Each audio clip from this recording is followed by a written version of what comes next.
my channel, Luna Noir Tarot. I hope that you are all staying safe and well during this time. So today's reading, we're going to do their secret feelings for you. As you can see, we have two piles here. We have the first pile that has a pink glittery heart, and the second pile that has a small charm that says, I love you to the moon and back. So pick whichever pile resonates most with you, or the charm that you're most drawn to, and we will see what the secret feelings are for you. So before we begin, for those of you who are interested, the tarot deck that we're using today is the Tarot de la Nuit, or the Tarot of the Night. And I will also be using some oracle cards. We're using the Wisdom of the Hidden Realms. So if this reading does resonate with you, please like, share and subscribe. And let's get started. Okay, group 1. If you chose the pink glittery heart, then this is your reading. So I'm going to start by reading the tarot cards. There are 6 cards, and then I will move on to reading your oracle cards. So the first card for you is the King of Wands.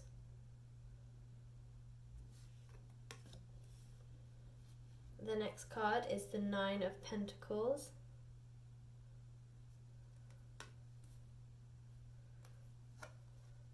The World.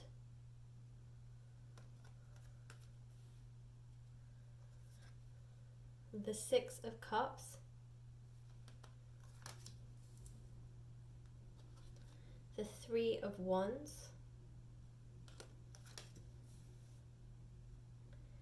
And the Ten of Pentacles.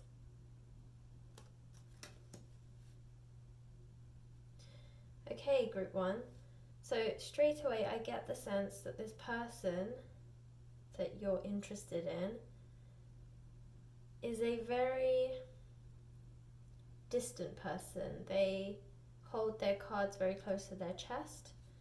I get this sense from the King of Wands card here. As you can see here, the illustration is of a vampire, and I do get the sense that this person is a little bit like that. They are a keep to themselves sort of person. They are a little bit mysterious. A lot of people don't know much about them. If there's somebody who you work with, or somebody who you go to school with, university or college, something like that, then they don't tend to have a big group of friends, and not a lot of people know a lot about them. So other than the fact that maybe some people see them in their classes, or only know about them because they work on the same floor or in the same team, but they're very withdrawn. They aren't the most sociable person. They're very introverted. But when you look at them, they always seem to be thinking about something. So I also get the sense that they're a deep thinker, and especially with this World card here, I also get the sense that maybe they're always in their head and they're always thinking. They are very intuitive, and they live a lot in their head, but that's because they're always thinking about the next step, or they are always not calculating something, but they're always like preparing themselves for something in the future. So for instance, they might have an idea or a project that they're interested in doing, or they might really like certain subjects, and so they're constantly thinking about the next problem. They're very good problem solvers. I do get that impression. Yeah, I mean, I don't get the sense that you see them out a lot. So again, if you go to school or college or university with them, then they're probably not the kind of people that you see out at bars and clubs every day. They don't tend to do the normal studenty things. But you might see them like sitting outside somewhere, maybe on a bench drawing. Maybe they're writing something in a notebook. Sometimes they might even just be sitting on a bench, like staring into nothingness. And weirdly enough, that's actually what attracts you to them, because they're so mysterious. And possibly you are a little bit more sociable, or you find it easier to make friends, or you just tend to be a little bit more active in terms of like the community and things that you do. And that's partly part of the intrigue, that this person fascinates you because they're very different from you, and you almost are interested as to why they are this way and how they could possibly like enjoy their day, or how they get through their day with just being so alone.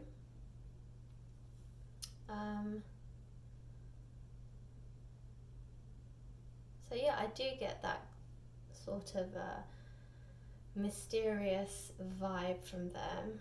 And it's quite funny that this illustration is actually of a vampire, because that is exactly the kind of personality that's coming across to me. You know, sometimes a little bit cold, very withdrawn. They are always watching you. So this is probably what's more surprising to you, is that every time you look at them, they always seem to be staring out into space, or, you know, strongly like writing something, or just drawing, or vigorously, I don't know, just scribbling basically.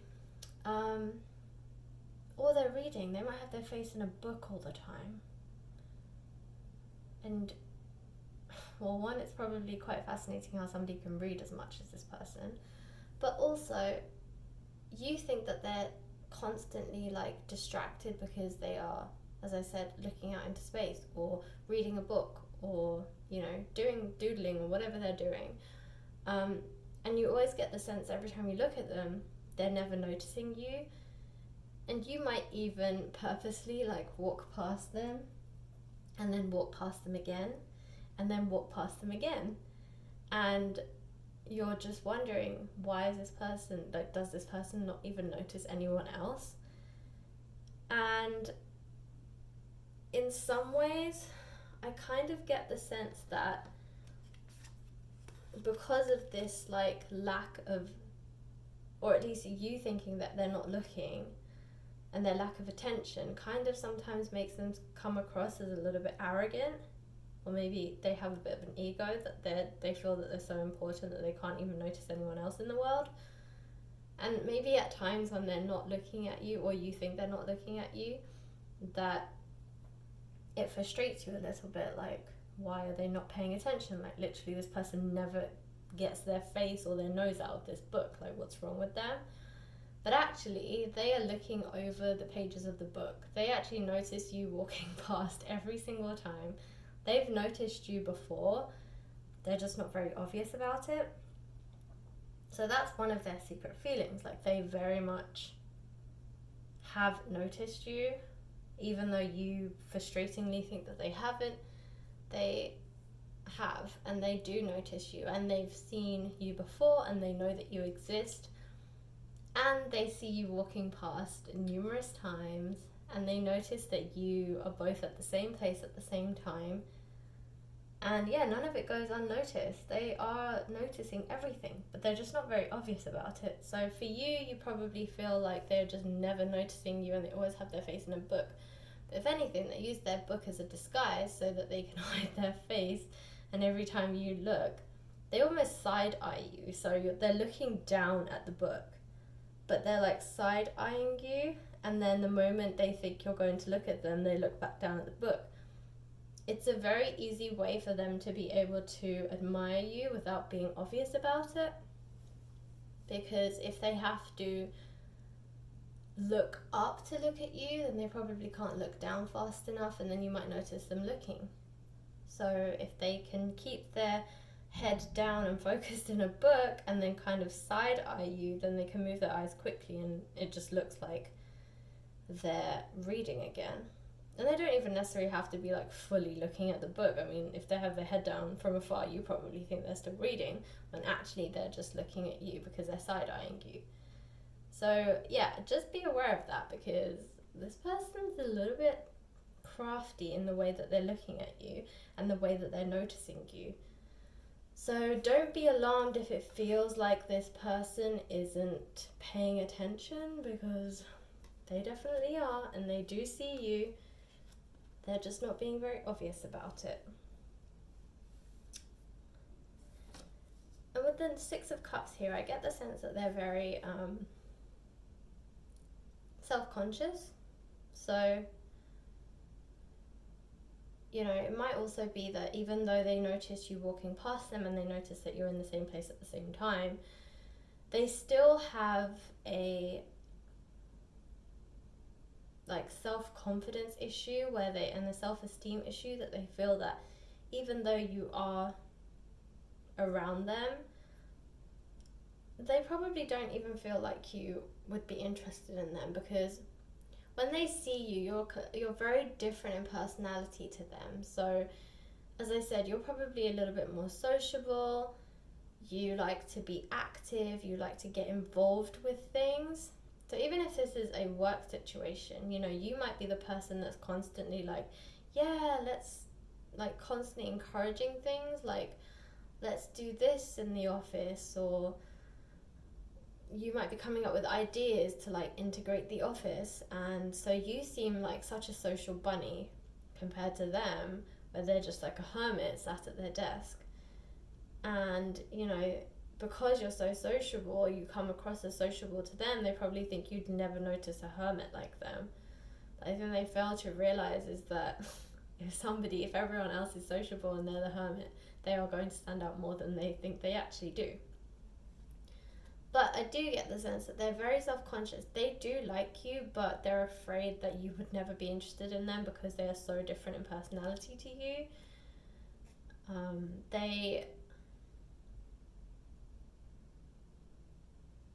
They almost like hide in the shadows. So you can see, like, in this illustration here, this woman is like hiding in the shadows, and I get the same sense that for them, that's a protection. That's where they feel safe, hiding in the shadows. So they don't always like to be the person in the limelight.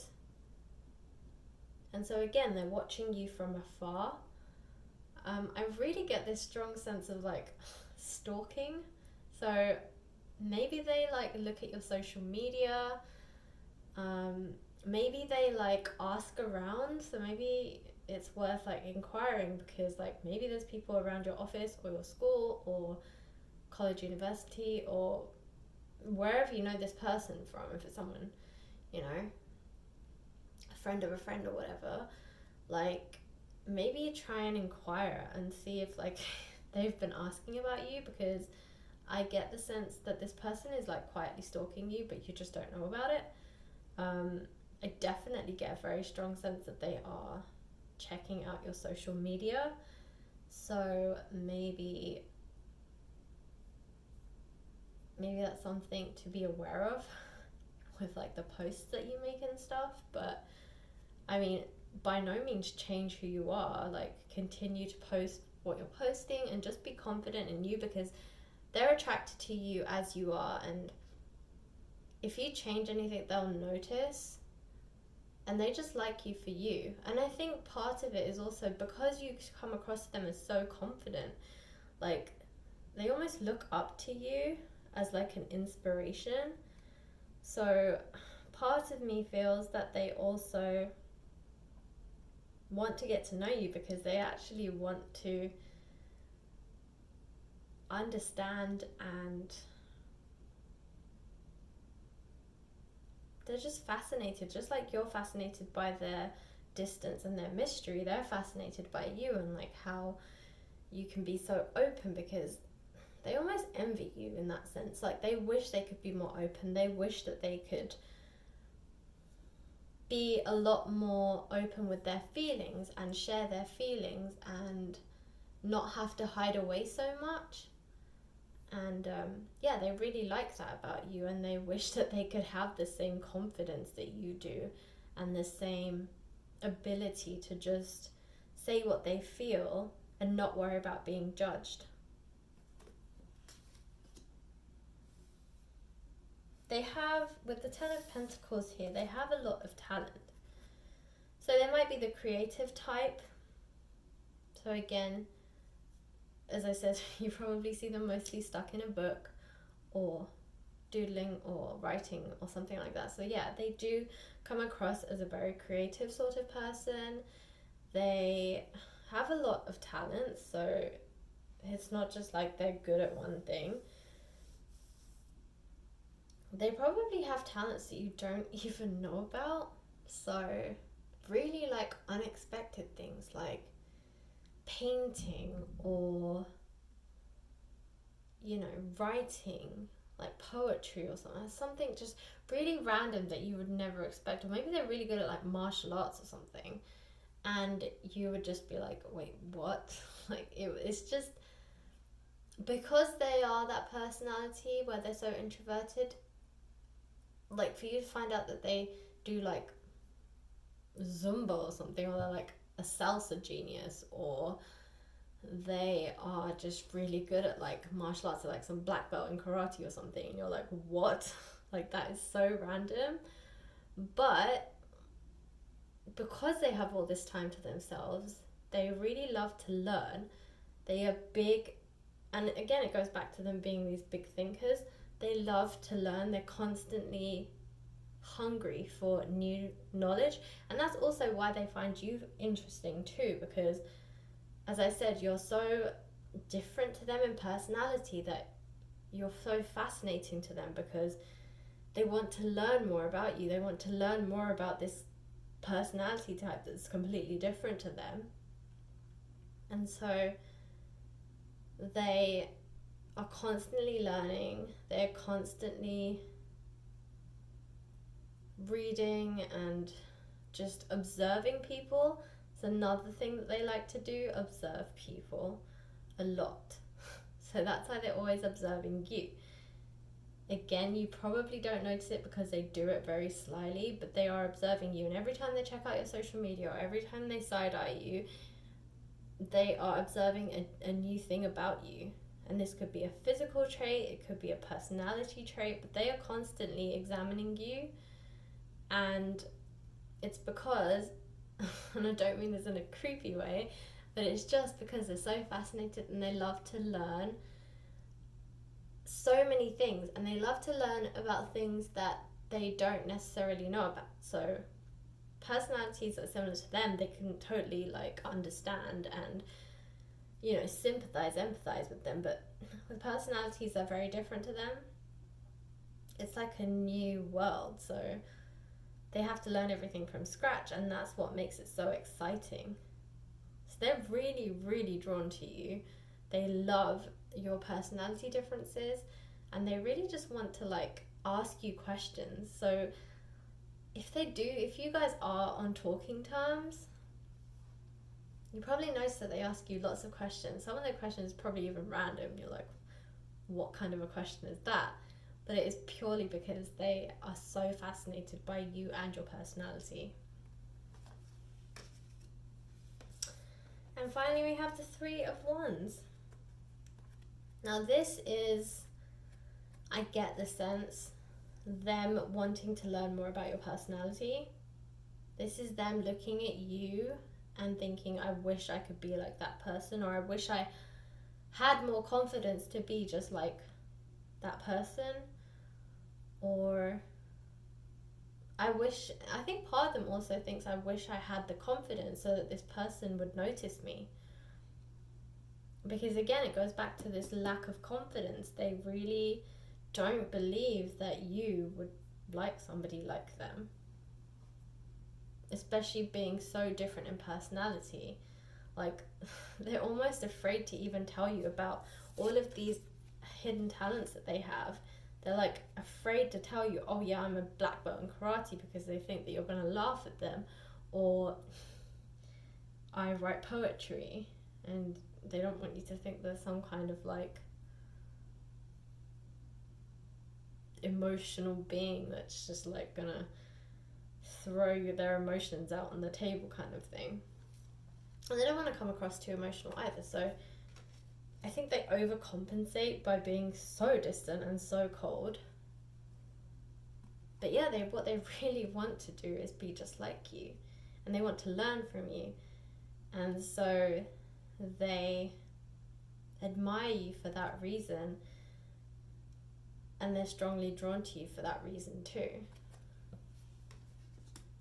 So if you have been thinking that this person is not interested in you, you are very wrong. This person is very interested in you. They're just shy, and they're just a bit afraid that you probably don't feel the same way for them. It's a bit like that Teenage Dirtbag song, you know, where he's like a nerd and he doesn't really think that she's gonna like him. It's a bit like that. So yeah, maybe watch that video again, because that'll probably give you a good idea. But yeah, that's the sense I get. They do really like you. They're very fascinated by your personality and the personality differences between the both of you, and they really would like to ask you out, but they're so afraid that you'll reject them, and they will look like such a fool that they just basically stalk you on social media, and they side-eye you, and they ask other people about you, but they just don't have the confidence to come to you. So maybe next time you see them reading or something, maybe ask them like, hey, I always see you reading, like what are you always reading? Because that kind of question is in their comfort zone. It's like they love to read, they read a lot, and they like to talk about, they feel more comfortable when they can talk about something that they really have a good understanding about. So like depending on what, if you're, like I said, if you're at school or college or university and they have like a major or like some subjects that you know they really like, then you could ask them about that. But if obviously if it's not like a subject that you know about, like say you're doing like English and they're doing maths and you're like, oh my god, I hate maths, then probably that's not a good subject to like start talking about. But yeah, if you always see them reading, just ask them, hey, what are you always reading? Like, I always see you reading. What kind of stuff do you read? Like, why are you always reading? Because just like you're curious about that kind of stuff, they're also curious about things that you do. So it'll kind of open up that door for them to then start asking you questions about your personality, and they'll feel more comfortable with you. Okay, so group one, those were your tarot cards. Let's move on to your oracle cards. So the first one we have is the Shadow Queen. And it says, acquiring knowledge, insecurity, manipulation. The next one is the Metal King, discipline, armor, boundaries.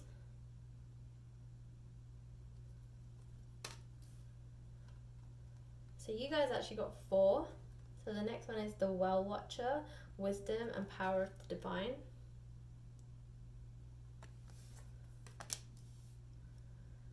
And the last one is Sisters of the Seasons, cycles of growth, natural law, divine order. Alright, so from the Well Watcher and the Sisters of Seasons, because the Well Watcher says the power of the divine, and the Sisters of Seasons says divine order. So there might be a soulmate connection here. It might be, well, divine timing comes up here. And I do get the sense that you guys are meant to be. It's a soulmate connection. It might be a karmic connection. I don't get the sense this is a twin flame connection, but I do sense soulmates. So there's definitely a karmic connection here. And so it's definitely worth exploring. You are both very drawn to each other, and that's why you should explore this. There is obviously divine timing and divine intervention involved, so this connection is supposed to be. So it's definitely something that you should explore, and you should try and start a conversation with them. And as I said, you could ask them about things that they are doing when they're sitting down and reading and stuff. They definitely want to talk to you, so you should definitely, and with you being the more confident one, I think things would move faster if you were the one that made the first move. So the Shadow Queen, acquiring knowledge, insecurity and manipulation. So this goes to what I was saying, that they love to acquire knowledge. They like to learn new things, and they want to acquire knowledge about you, but they have this insecurity. So as much as they want to learn about you and talk to you and basically just investigate you as a person, they are afraid. So they have this insecurity. And so they don't have the confidence to come forward. And so, yeah, they just sit in this shadow. And that goes back to the Six of Cups card that I was mentioned, where they sit in the shadows. So yeah, this is very in line with this card. So they're afraid, they sit in the shadows. And as much as they want to break the ice and get to know you, they're just too afraid. And then finally we have the Metal King, discipline, armor, and boundaries. So I get the sense this is more in line with the boundaries. I think that they have a boundary. Again, it goes back to this whole lack of confidence. They have put up boundaries. They have kept their distance. They have this cold demeanor because it's a safe place for them. It's something that they feel more comfortable with. It's easier for them to hide their emotions and share their emotions. And so they've put up all these boundaries. So again, you can break these boundaries down, but you need to obtain their trust. And to obtain their trust, you have to start talking to them. So I do strongly get the sense that you need to be the one to make the first move. Just start a conversation with them and then just see where it leads. They will definitely appreciate you for coming forward, because they are extremely frightened to talk to you. So if you can break the ice and start talking to them, that will boost their confidence to talk to you. And then you'll start to see a different side of them, because they will start to trust you and they'll feel more comfortable with you. Whereas right now they're just very afraid. Okay, group 1. So I hope that you and this person are very successful and that it all works out for you. Okay, good luck. Hello, group 2. If you chose the I love you to the moon and back charm, then this is your reading. So I have 6 tarot cards here, and I have some oracle cards as well. So I'll start with the tarot cards and then move on to your oracle cards. So the first card for you, group 2, is the 10 of Cups.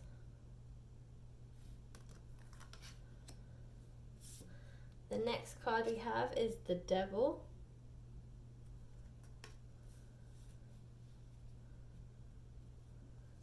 The 6 of Swords.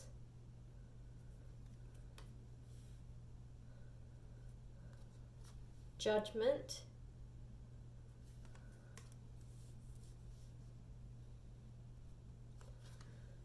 Ace of Pentacles.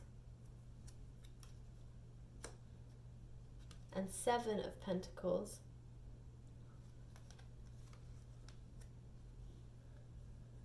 Okay, group 2. Just give me a second here.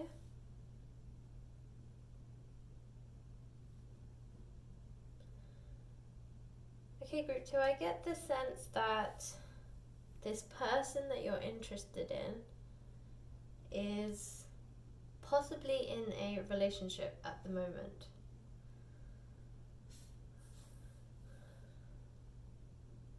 And so you feel that they're not interested in you because they have somebody else. But I get the sense that even though they're with somebody else, they're not happy. They are looking for a way out. So here with the Ten of Cups, let's start there. You can see in this picture that this person is looking out into the distance. So that tells me that this person, I get the sense from this card that this person is constantly thinking about the alternatives. You know, what else could be? What other options are out there in the world for them?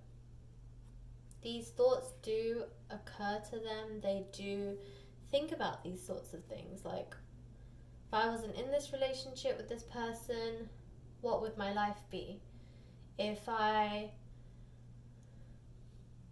could be with somebody else, what would my life be like? If I had an ideal person in my mind, this is what they would be. They're constantly thinking about alternatives, about what else is out there, which gives the sense that they're not very happy in the situation that they're currently in.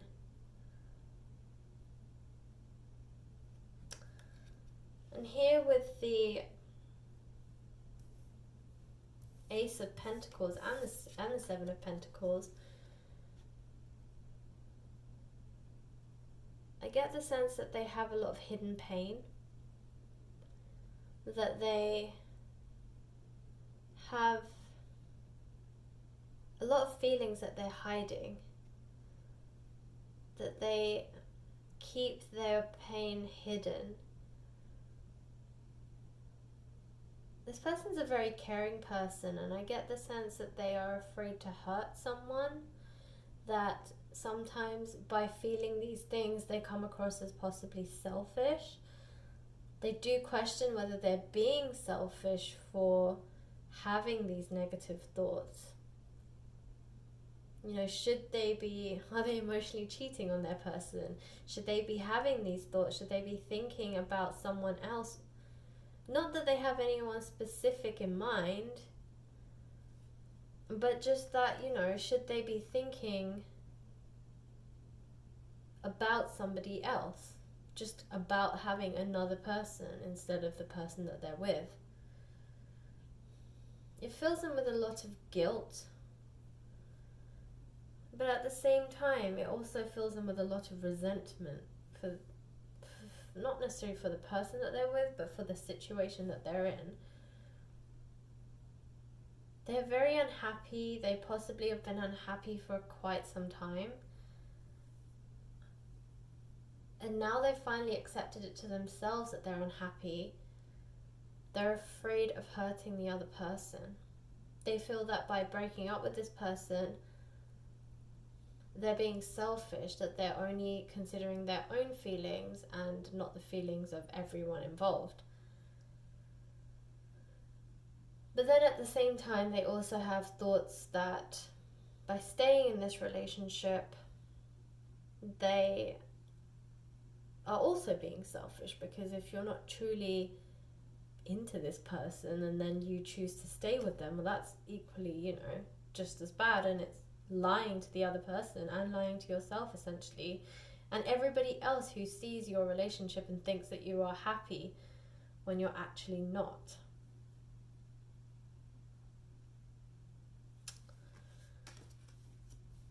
So with the Devil and the Judgment card, I also get the sense here that it will get too much for them, that there will be a shakedown. Especially with the Devil card, I do get the sense that there will be a straw that breaks the camel's back. it will get too much for them. They won't be able to live this lie anymore. And that something that their current person will do will just something will switch in them, and they will just outright say, I'm sorry, but I just don't think that you and I are meant to be together. I do get a sense there is a breakup in this person's future very soon. And with the Judgment card as well, you know, a decision is being made. When I think of Judgment, you kind of think of usually legal matters. And it could be that this person is married and their marriage is just, it's over with. So there might be some legal ramifications or legal things involved where, you know, they're married, as I said, could be engaged.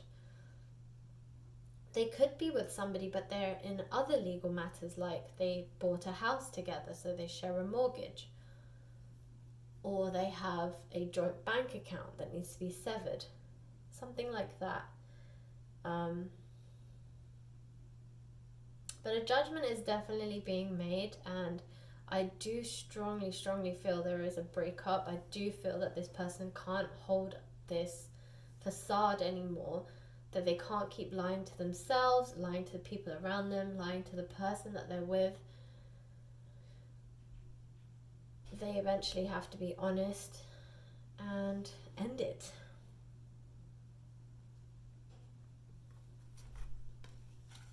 And then with the Six of Swords here, they will end it, and then it's almost like a sense of relief. If you see this person's face, it's a sense of relief, a strength, a sense of a weight being lifted off. And I think it's at this point that this person will then be open to other options. So this person might come to you after this point. So if you are friends already, I do get the sense that you know this person already, that you might be friends. And so the best thing that you can do right now is be their friend, be there for them. Because they will need somebody, and when they do reach this sense of relief, because they've been like this for a while, they've already moved past the whole grieving process and all of that. They seem like they're over the person they're currently with. So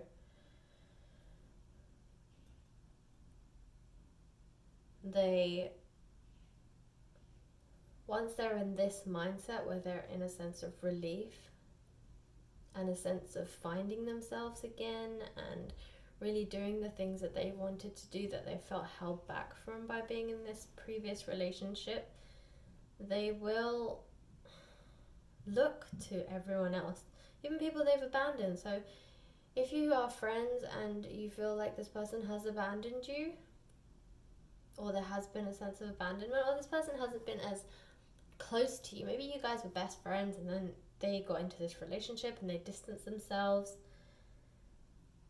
they are going to come back around. They are going to be looking for all those people that they've had to let go of, abandon, just lost touch with because they got into this relationship and, you know, everything else kind of took a back seat. And that's when they're going to look for other things. And I get the sense that that's when the opportunity for you and this person to be together will arise.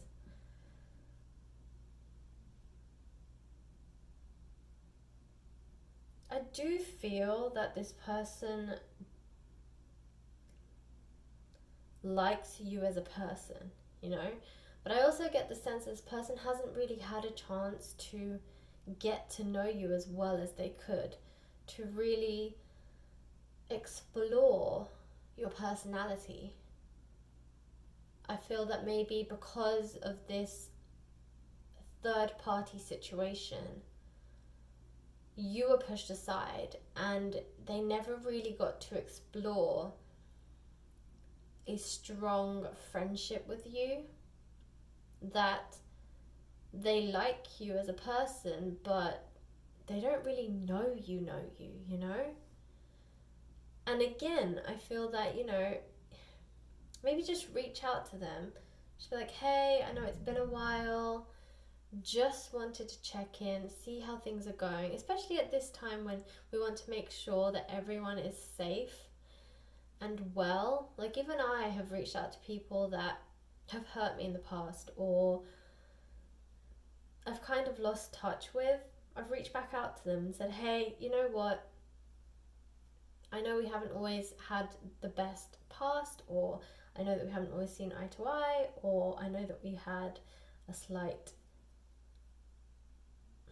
misunderstanding, or we've had issues in the past, or whatever, or we've lost touch, but I just want to make sure that you and your family are safe. Because especially at a time like this, all we can do is be a good human being. And so it's also an optimal time for you to reach out and say, hey, this is happening all around the world, and I just want to make sure that you are okay. You and I were really good friends at one point, and I know that we've lost touch over time, but I still care about you, and I would love to know that you are okay and that your family is okay. I feel like that is not only such a lovely thing to do as a human being, but just will fill them with warmth, and you will become you will come up to the forefront of their mind, because they will be like, wow, this person, literally haven't spoken to them in I don't even know how long, but yet look at them coming forward and thinking about me, and even more so caring about whether I'm okay. That is such a beautiful thing to do, as I said, just on a human being to human being level. But it also opens up the doorway for you to then continue your conversations, because then they will be more receptive to you, and they'll be like, yes, thank you for asking. Well, actually, I'm going through this breakup right now, so that's kind of horrible. But I am safe during this time in terms of what's happening in the world. So I really appreciate you for reaching out to me. I know it's been a while since we've spoken, and they might even say, I regret that. I regret that we've lost touch. I regret that you and I haven't spoken in a long while, but I'm really grateful for remembering me and for reaching out. And then there's your olive branch, and you get to see where it takes you. I think that this person will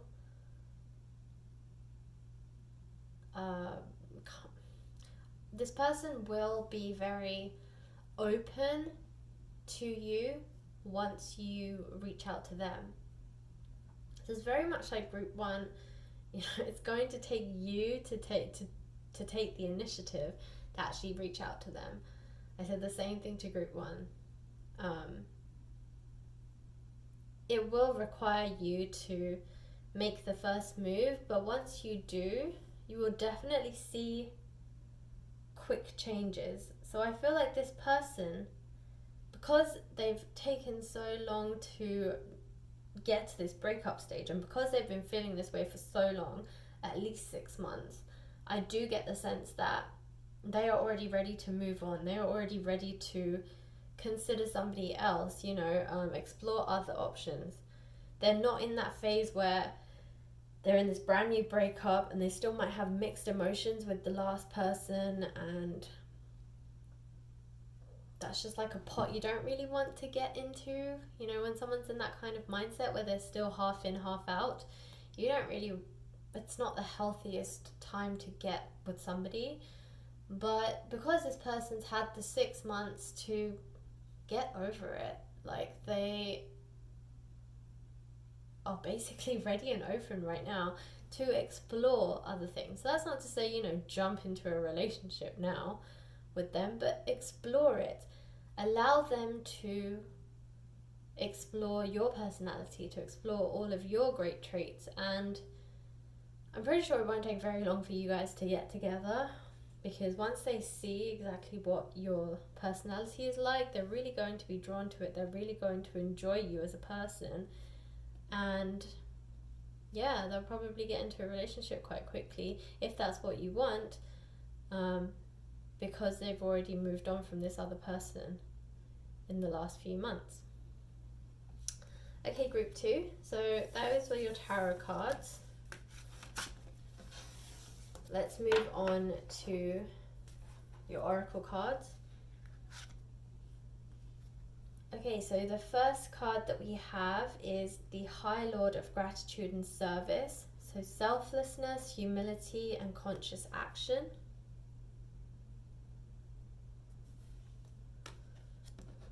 The next one we have is Gaia's Garden. Fruition, abundance, reaping what you sow.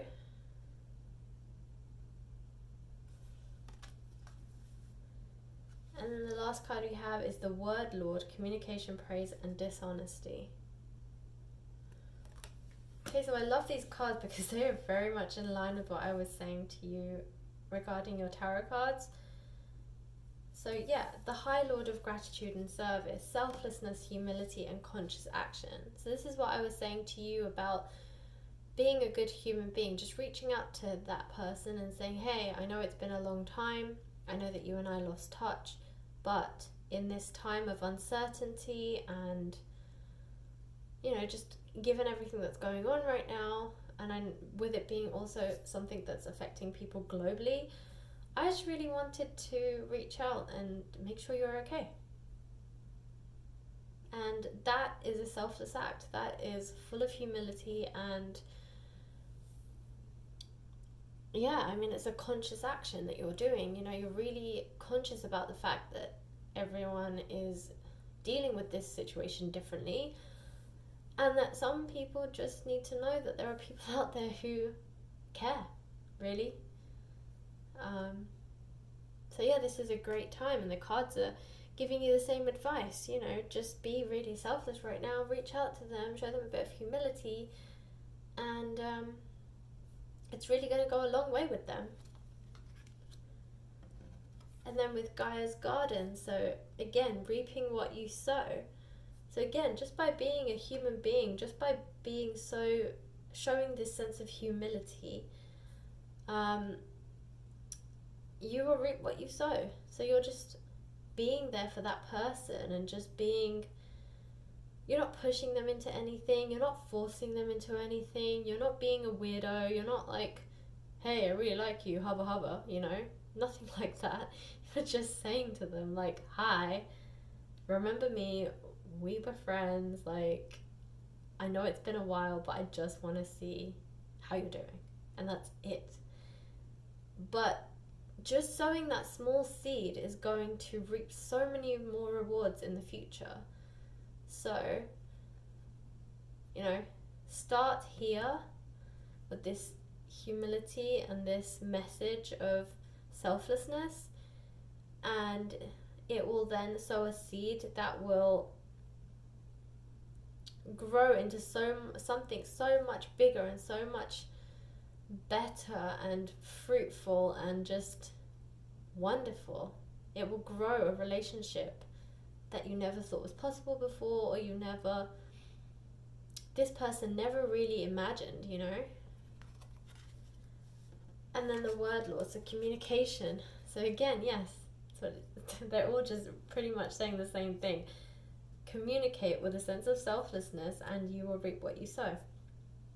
Very, very clear instructions from the universe. So just communicate with this person, be completely selfless, find out how they're doing at this time, show that you care, and yeah, the rest will just kind of escalate from there, and you'll reap what you sow. Sow that small seed now, and the rest is going to take over by itself. Okay, group 2, so those are your messages. I wish you all the luck, and I hope that you and this person do find your way to each other. Okay, everyone, stay safe, stay healthy, and I'll see you in the next reading.